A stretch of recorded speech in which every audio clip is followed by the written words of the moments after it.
In this video, I'm going to show you how to replay trade on TradingView. Now, the first thing you have to do, you want to open your chart, go to the top and click on replay.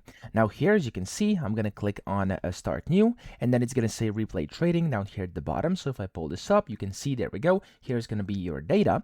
And of course, what you can do is start by finding where you want to start. So I'm going to go and start over here and click on it.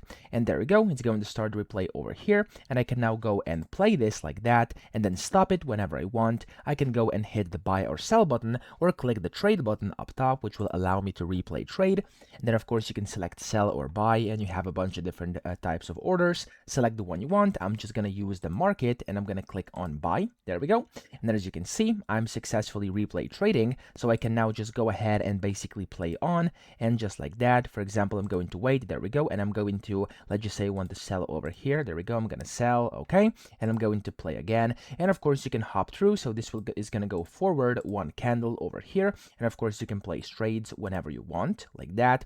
And of course this is going to adjust your replay speed. This is going to be the update interval, and then here you can jump to the real-time chart. Okay, of course you can also select your bar, or you can select your starting point over here as well if you want to, or you could just go on your chart and of course do this over here by clicking on these axes, and you can also like close your orders and stuff like that. Okay, so that's essentially how to do this. That's how to replay trade. It's super simple. I hope this video helped you out. If it did, please subscribe to the channel and help me out as well.